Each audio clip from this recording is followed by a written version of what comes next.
This poor girl was kicked out of her house by her stepmother on a rainy night. But she never expected that to be the fateful day that would change her life. Ngok was born into a poor family in a small countryside. Her father, Mr. Lamb, was a gentle man who loved his children very much.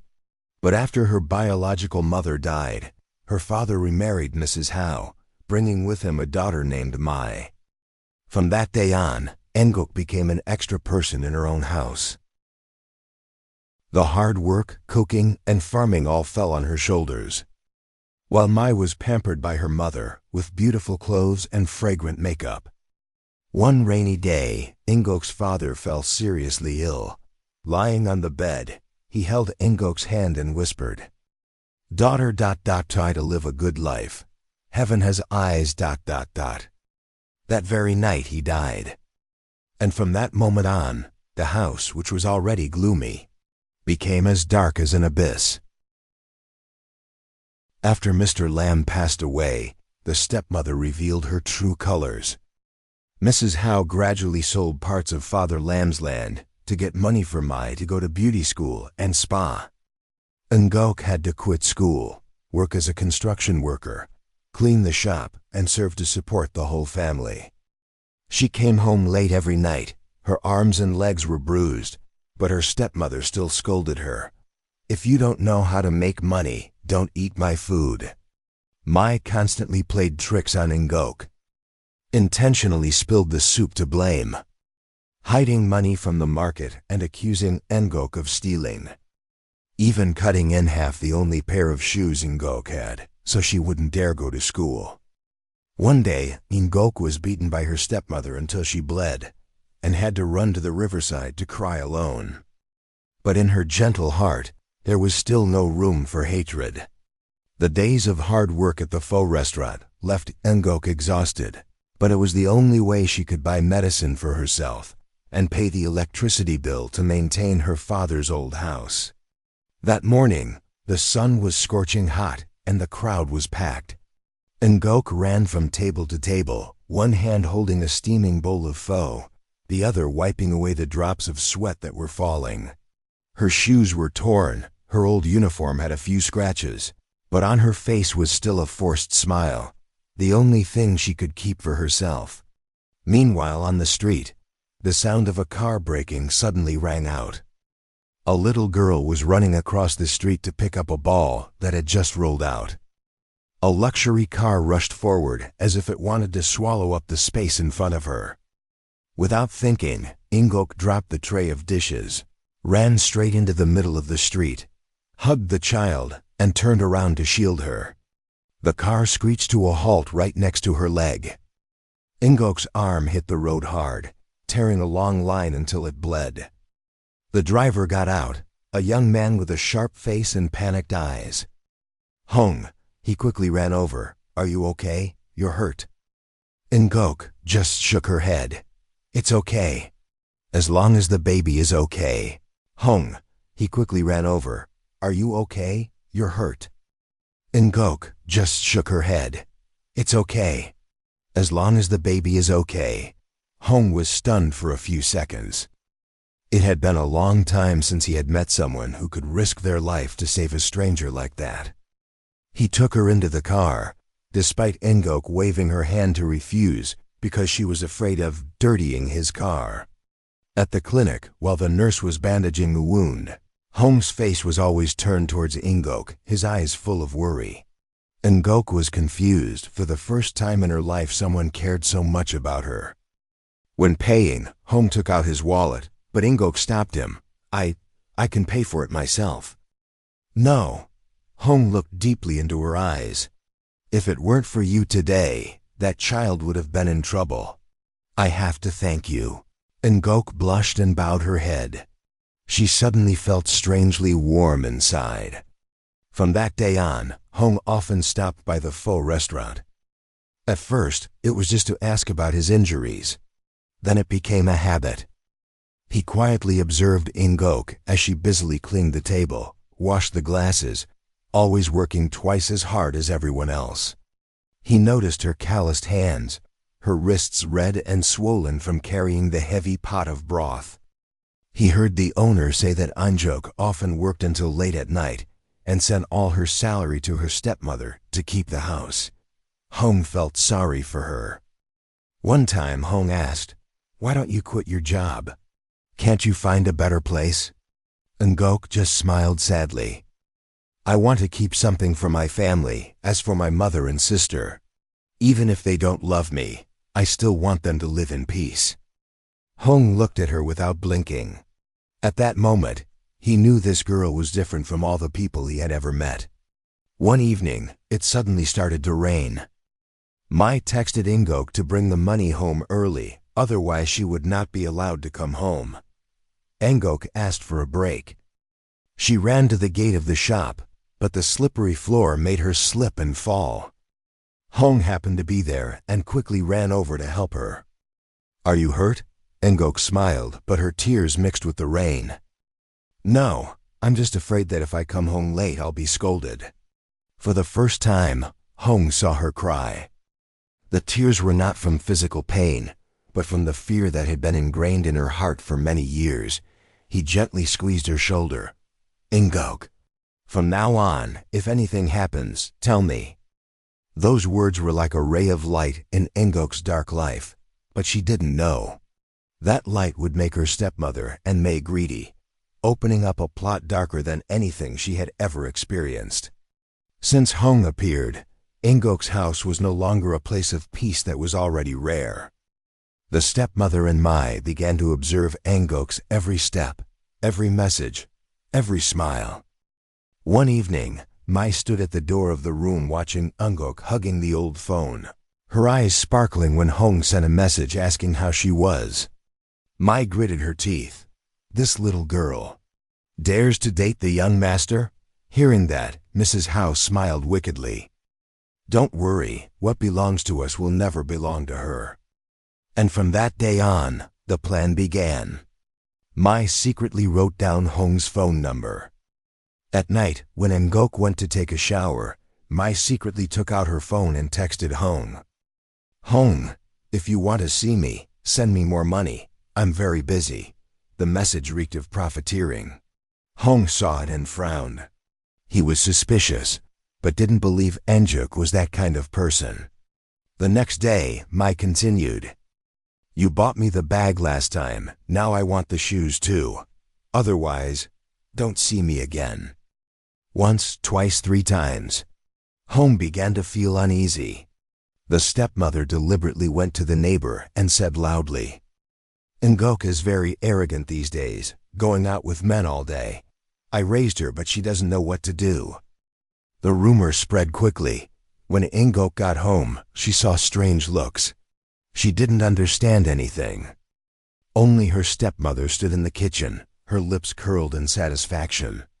One afternoon, Hong stopped by a faux restaurant to find Angok and gave her a simple silver bracelet. "I give it to you. Not because of its value, but to remind you that there is always someone by your side." Angok treasured the bracelet so much that she hid it in an old cloth box at night, the only rare item she had ever received. But just 2 days later, while Angok was washing dishes, Mai sneaked into her room, took the bracelet, and hid it in her pocket.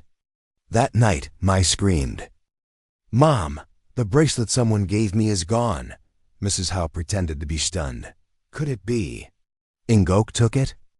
And as if prepared, Mai pulled the bracelet out of her pocket, pretending to be surprised. "Oh my God! Why is it in my pocket?" Everyone turned to Angok. I didn't take it." Angok burst into tears. Mrs. Howe slapped her hard, causing her to fall to the floor. "Thief, greedy for money. Just met a rich man and already want to change your life." The slap echoed throughout the dark house. Angok felt everything collapse. She almost collapsed, not understanding why there were people in the world who hated her so much. That night, the stepmother used the excuse of losing face with the neighbors to collect all of Angok's clothes and throw them out into the yard. "I've fed you enough. Go away, and don't ever come back here again." Rain started to fall. Angok's clothes were soaked like her heart at that moment. Ngok trembled as she hugged the bag of clothes, the rain mixed with her tears. As Ngok walked out onto the village road, the rain splashed on her face. She just wanted to fall down and sleep forever. But the car headlights suddenly lit up the road. Hong stepped out, his jacket soaked. "Ngok, where are you going in the middle of a rainy night like this?" Ngok couldn't hold back anymore. She collapsed. "I don't have a home anymore. Everyone thinks I'm a bad person. I didn't do anything. I swear." Hong ran to hug her tightly. "I believe in you. From the beginning to the end, I only believe in you." In her arms, Ngok burst into tears. For the first time she felt she was not completely alone. Hong returned to Ngok's house facing his stepmother and Mai. "What did you two do to make her like this?" Mrs. Hao pretended to cry. Mai pretended to be hurt. But the superficial answers, the panicked eyes, and the contradictory evidence rushed into Hong's eyes. He knew. Everything was an act. Hong squeezed Ngok's hand and said in the rain, "From today, you will no longer have to endure any cruelty." And so, the storm was about to pass. But the karma for the stepmother and Mai had just begun. After that rainy night, Ngok followed Hong back to the city. It was the first time in her life that she entered a warm house, where there were no curses, no contemptuous looks, no unreasonable slaps. The Hong family, rich but very kind, welcomed Ngok like a relative. Hong's mother gently placed her hand on her shoulder. "Consider this your home. From now on, no one has the right to hurt you anymore." Ngok burst into tears. Her sobs seemed to burst out of all the years of sadness she had hidden inside. Thanks to Hong's help in finding a stable job at the family company, Ngok started a new journey. She studied and worked extra, even though Hong told her she didn't need to suffer anymore. But Ngok wanted to live with her own hands, hands that were once bruised from labor, but were now writing a bright future. Ngok became radiant. She was no longer the shy girl she once was, but a strong, gentle, but powerful woman. Hong looked at her every day and felt proud. While Ngok's life turned a new page, her stepmother and Mai entered a series of dark days. After the plot was exposed, their reputation in the neighborhood fell to rock bottom. No one hired Mrs. Hao anymore because everyone knew she was cruel and deceitful. Her debt increased because she had mortgaged Mr. Lam's land to spend.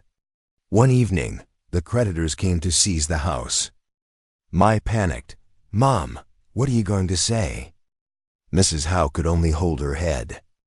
The house where they had once tormented Ngok was now empty and cold, just like their hearts in the past. The mother and daughter had to move to a shabby rented room at the end of the market. Mai sells goods on the street every day, wandering under the scorching sun. Mrs. Hao has to wash dishes for hire, her wrinkled hands trembling. At night, they lie huddled in the damp room. Mrs. Hao looks up at the ceiling, tears rolling down. If only I hadn't been so cruel in the past. Karma doesn't come with thunder, but with life-changing colors. Hong walked beside her and noticed her trembling. "If you don't want to see her, let's go another way."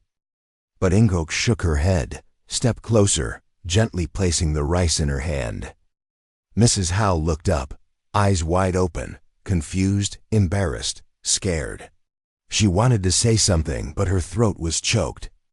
Ngok only said one sentence, "You take care of yourself." Then she turned away. Behind her, Mrs. Hao burst into tears. For the first time in her life, she felt so small, so regretful. A few months later, Hong proposed to Ngok on a windy afternoon. "I didn't choose you because I felt sorry for you.